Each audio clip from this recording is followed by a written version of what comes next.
Bom, vamos lá. Agora a gente vai falar da sua gravação. O que você precisa saber antes de gravar? Tem várias coisas para você fazer o seu planejamento, né? Você tem que planejar antes de gravar. Não adianta só você sair correndo e tentar gravar, porque não vai funcionar. Você tem que realmente ter um planejamento do que você vai fazer. Então vamos lá passar por tudo que eu quero que você planeje antes de sair. Então, primeira coisa, o local. Então, local. Você pode escolher um local bonito, né? Um local que pode ser que tenha alguma coisa a ver com você. Então, por exemplo, se você vai falar sobre cavalos, você pode ir num lugar onde tem uma pista de cavalos, ou aras onde tem os cavalinhos se mexendo e tal.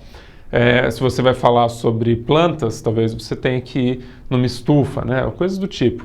Mas você tem que tomar alguns cuidados. Primeiro cuidado, movimento. Deixa eu começar explicando movimentos da seguinte maneira. Quando a gente está falando em vídeo, a gente sempre está falando em compressão, tá? Sempre qualquer coisa que você faça de vídeo, a gente está falando de compressão. E o que é a compressão? Compressão é o seguinte, um arquivo de vídeo, né? O vídeo é uma sequência de quadros. Então, por exemplo, esse que você está assistindo agora está gravando mais ou menos 24 quadros por segundo. Então, uma sequência de quadros se movimentando, né, um na frente do outro, aparece da sensação de movimento. Na verdade, é como se fossem várias fotos uma atrás da outra. Se você for ver o tamanho de uma foto do seu celular mesmo, né, um JPEG, e você multiplicar isso por 24 vezes, você vai ver o tamanho que daria um vídeo por segundo. Se você multiplicar isso novamente por 60, você vai ver um tamanho absurdo que teria um vídeo em um minuto, né? Então, para fazer isso, a gente aplica compressão no vídeo. E a compressão depende de vários fatores. Uma delas é detalhe, então, quanto mais detalhe, mais difícil para a compressão acontecer. E quanto mais movimento também, né? A compressão que a gente usa para a internet, mesmo as câmeras que a gente usa, elas são dependentes de movimento. Então, quanto mais movimento você tem, mais dados você precisa. Quanto mais detalhe você tem, mais dados você precisa. Então, você tem que levar isso em consideração, principalmente se você está querendo criar um vídeo que vai abrir rápido, né? O cara dá play, já abre e começa a tocar. Então, essa é uma das razões também da gente não colocar uma vinheta para abrir o vídeo, né? No comecinho do vídeo. Quando você está fazendo um vídeo, o cara caiu na sua página pela primeira vez, ele não sabe quem você é, nada. Às vezes o cara não está disposto a esperar. Então, a hora que ele clicou em play, a hora que ele caiu na página, se o seu vídeo está em autoplay, a hora que ele caiu já tem que começar a tocar imediatamente. Então, quanto menos movimento você tiver, mais rápido o seu vídeo vai tocar, menos o cara vai ter que esperar, principalmente se ele tiver uma conexão ruim. Então, se você tiver um lugar, por exemplo, com árvores, né? Árvores são as grandes vilãs, desculpa, do movimento. Se você filmar com árvores atrás, estiver ventando o mínimo que seja, imagina só, a árvore é um negócio cheio de detalhes, são milhares de folhinhas pequenininhas. Então, para isso, para a câmera, é muito detalhe. E se estiver ventando, essas folhas estão se mexendo. Então, você tem um monte de detalhe se mexendo muito rápido. Então, é um ótimo exemplo de coisa que você deve evitar no caso de você estar fazendo um vídeo, por exemplo, para a sua página de captura ou para um vídeo que você quer que a pessoa que carregue muito rápido.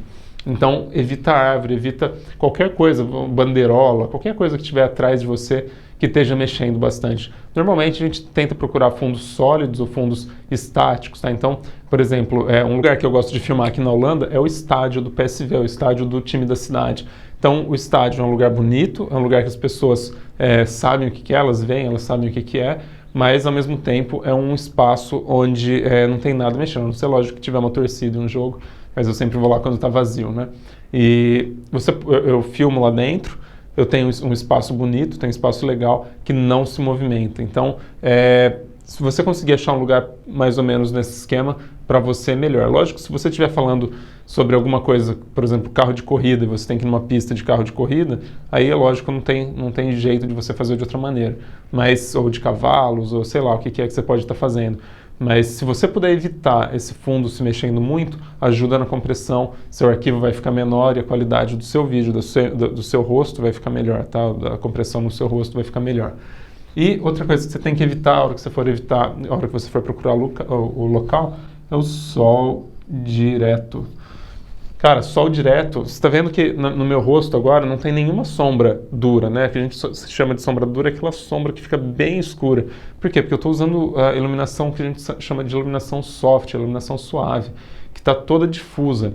E quando você tem o sol direto, você tem uma fonte de luz pequenininha lá longe e que está, lógico que não é pequenininha, é grande, né? Mas para a gente daqui é uma fonte pequena, pontual, e que está chegando com raios paralelos. Então, a hora que chega aqui, ele chega no seu nariz, nos seus olhos, né? Principalmente se estiver de cima, ele vai criar aquela sombra horrível, né? Sombra dura. Então, se você pudesse filmar numa sombra onde ainda tem bastante iluminação, só para fugir do sol direto, ou se você puder usar, em outro caso, um rebatedor, né? O rebatedor, o que que é? Pode ser ou um rebatedor profissional, aqueles que abrem, e é um discão assim que você aponta para a pessoa, ou um isopor. O isopor, você pode usar o isopor e apontar para a pessoa, então você reflete o sol no rosto da pessoa, ou você pode até, né, para ir um pouco mais adiante, pegar papel alumínio, passar nesse isopor de um lado e apontar esse papel alumínio para a pessoa. Você vai ter como se fosse um espelho refletindo no rosto da pessoa, iluminando o rosto da pessoa, do lado contrário, né, do lado onde está a sombra. Então, se a minha sombra estivesse aqui, eu colocaria um isopor aqui para cancelar essa sombra, tá? Então, vamos lá. Chegou no lugar, o que você tem que fazer? Primeiro, põe sua câmera no tripé ou acha um lugar para você apoiar sua câmera. Evita, então vamos botar lá tripé e apoio. Tenta apoiar a sua câmera em alguma coisa. Se você não tem um tripé, tenta achar outra coisa, até você botar em cima do carro, pode ser, mas evita a câmera na mão, né? Então, câmera na mão. A gente não quer ter câmera na mão.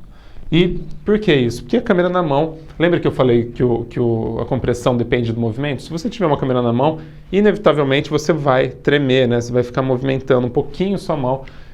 Quanto mais longe o seu objeto estiver, vamos supor que você está usando o zoom, quanto mais zoom ou mais distante o seu objeto, maior o movimento. Mas você tem um ângulo, né? Quanto mais o ângulo abre, maior o movimento. Então, evita a câmera na mão. Se você não tiver nenhuma alternativa a usar a câmera na mão, uma coisa que ajuda é você segurar a câmera junto com algum objeto bem pesado, né? Então, qualquer coisa pesada, um tijolo que seja, qualquer coisa assim, você segura na mão junto com a câmera. Isso vai ficar mais difícil para você movimentar a sua mão. Então, diminui um pouquinho o movimento, mas isso realmente é uma gambiarra, né, que a gente chama. O ideal é realmente você ter sua câmera fixa num tripé ou em outro objeto, a não ser que você tenha uma razão muito específica para ter ela na mão, né, para fazer lá um movimento de câmera, etc. Mas se você não tiver uma razão bem específica, deixa ela no tripé. Eu mesmo mantenho minhas câmeras no tripé o tempo inteiro, tá?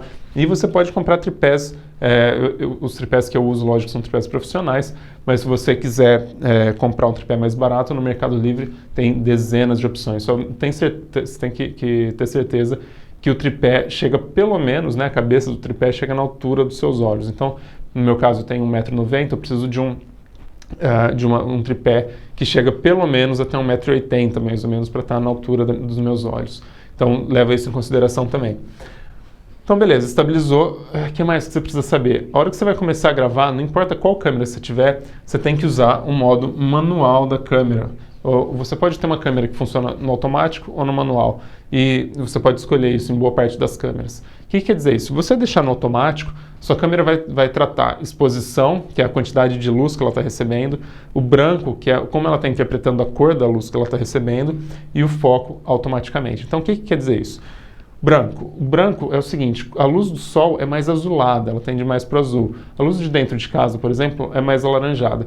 Nosso olho, né, nosso cérebro, ele já compensa automaticamente, então a gente não percebe essa diferença. Mas para a câmera faz uma diferença tremenda, faz muita diferença. Então, se você ajustar a sua câmera, por exemplo, para filmar dentro de casa e sair com ela e filmar lá fora, sua imagem vai ficar super azulada. E a mesma coisa se você fizer o contrário, se você for lá fora e filmar, se ajustar a câmera para filmar no sol e filmar aqui dentro, vai ficar muito esquisito. Então você tem que tomar cuidado. Normalmente a gente trabalha, né? Então branco. Opa, essa foi feia. Branco. Branco. E a gente trabalha com duas cores, né? 3.000 praticamente, né? O tempo inteiro. 3.200 Kelvin e 5.600 Kelvin, que são 3.200 para dentro de casa, que é uma lâmpada, e aqui o sol. Então, quando a gente está no sol, a gente parece mais um ovo frito esse sol. Mas 5.600 quando você está no sol, 3.200 quando você está dentro de casa. Normalmente as câmeras têm uma opção tungstênio ou indoor, outdoor, ou tungstênio, daylight.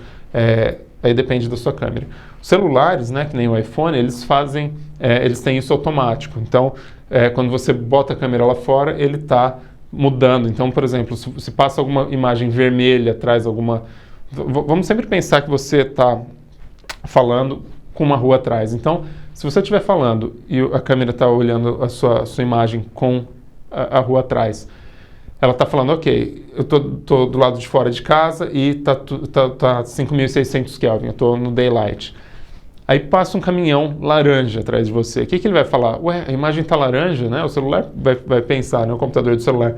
Pô, a imagem está laranja, então provavelmente eu estou dentro de casa de novo. Então deixa eu voltar para lá. O que acontece? Ele vai compensar para o caminhão de trás, para a cor do caminhão de trás. Sua cara vai ficar azulada e a sua imagem vai ficar horrível. E a mesma coisa para a exposição. Então, o que é a exposição? Você tem alguns fatores que fazem variar a exposição de uma câmera, né? Então, é o obturador,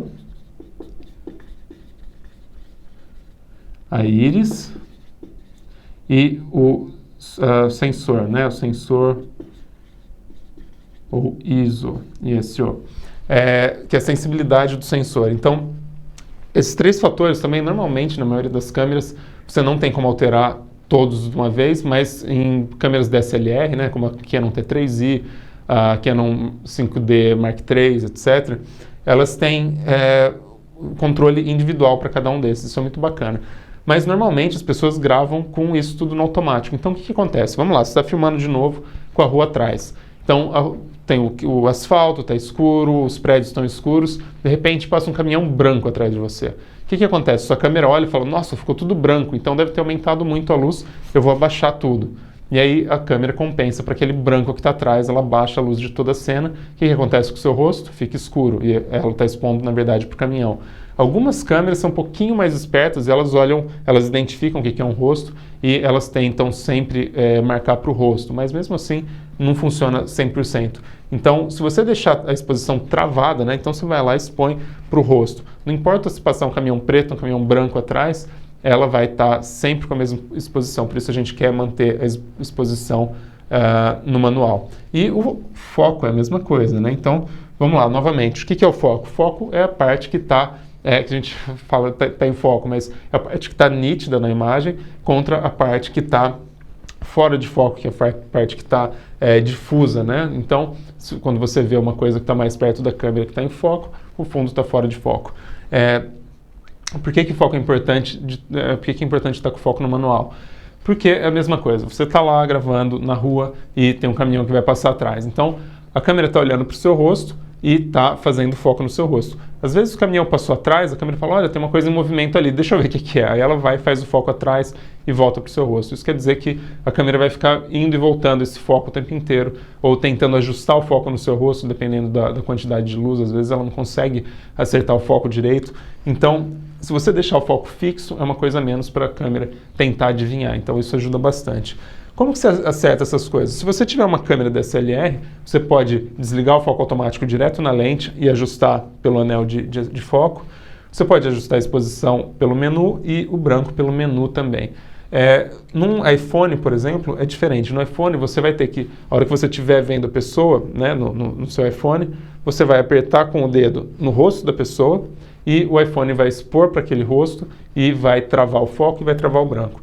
Para um Android, o Android ele não trava a exposição. Aliás, alguns celulares travam, mas a maioria não. Então, por exemplo, eu tenho um Note 3, né, um Galaxy Note 3, tem uma tremenda câmera, mas não trava a exposição, é um saco. Mas eu posso entrar no menu da câmera e ajustar o branco, e eu posso ajustar o foco também, fazendo a mesma coisa que o iPhone, só apertando em cima do que eu quero em foco, e ele trava o foco. Para o Android, para o iPhone, você pode simplesmente fazer isso e começar a gravar. Para o Android, você primeiro começa a gravar e depois segura em cima do rosto da pessoa. Lembrando, para o Android, passou o caminhão atrás, ele mexe a exposição para a maioria dos celulares, tá? Tem alguns que não, mas para a maioria a exposição não dá para travar. É uma pena. Alguns celulares têm umas câmeras fantásticas, mas ele não trava a exposição. Enquadramento é o quanto que você vai enquadrar. Então, no momento, agora você está me vendo da minha cintura até a cabeça. Normalmente, eu sigo esse tipo de enquadramento para a maioria das coisas que eu vou fazer, porque a gente vai estar fazendo vídeo para a internet. Normalmente, as pessoas vão estar vendo numa janelinha pequenininha. Se você colocar você de corpo inteiro, a pessoa não vai conseguir nem ver o seu rosto, tá? Seu rosto vai ficar muito pequenininho na tela. Se você colocar muito próximo, né? Então, vamos supor que eu enquadrei aqui, né? Vamos ver. aí você está me vendo muito próximo, com o meu rosto muito próximo. E isso também não ajuda muito, né?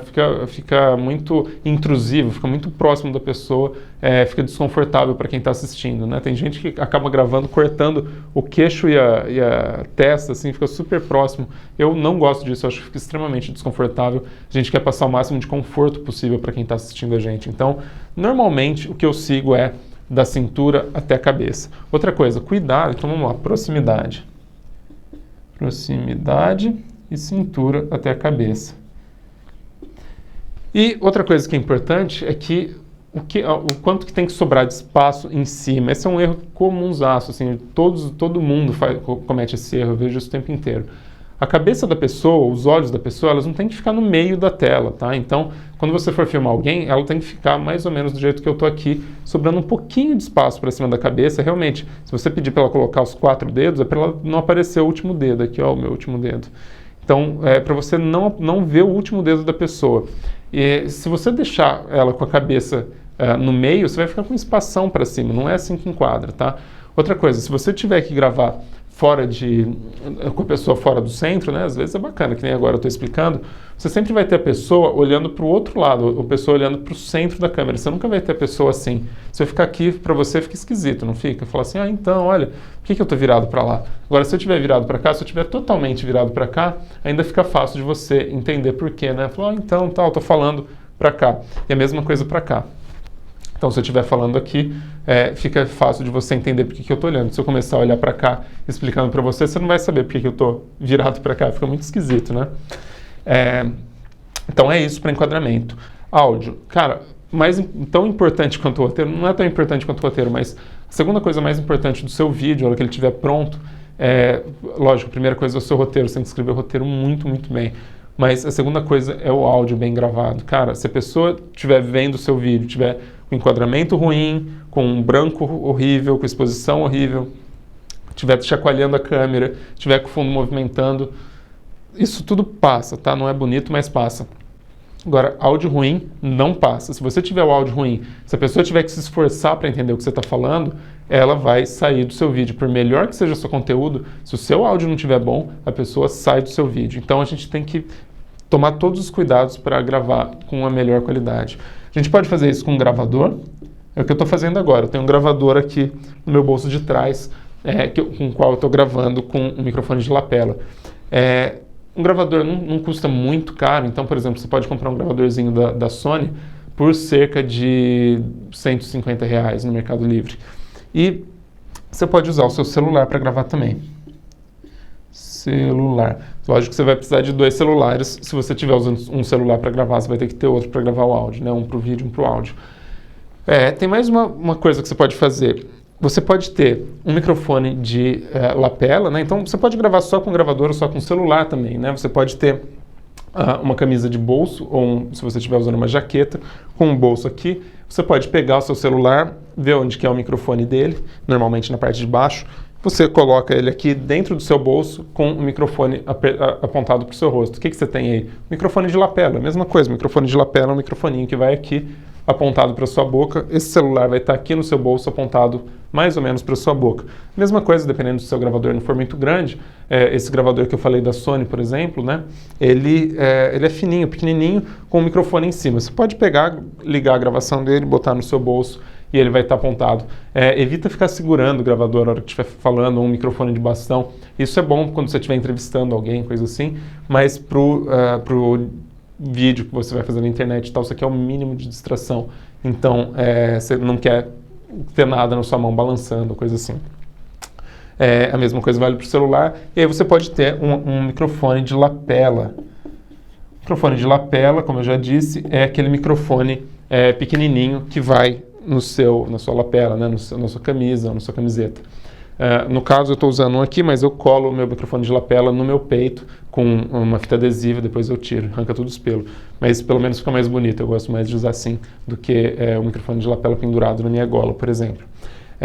Microfone de lapela não é caro, tá? Então, o que eu sugiro normalmente é comprar um que vem da Inglaterra, chama Ultradisc, e ele tem opção para gravador e opção para o celular. Então tem um que tem 4 vias, né? Quando você vê quando você olha o plug ele tem 4 vias, então são 4 metaizinhos, e o de gravador são de 3 vias. Então o gravador é 3 vias, celular 4 vias, porque o de celular, na verdade, ele engana o celular dizendo que tem um headset instalado, na verdade tem um microfone, aí o celular grava o som do lapela. Tem 2 razões interessantes para você ter isso. Primeiro, que você não precisa comprar um gravador se você tiver mais um celular disponível do seu marido, da sua mulher, do seu namorado, namorada, do seu amigo, sei lá.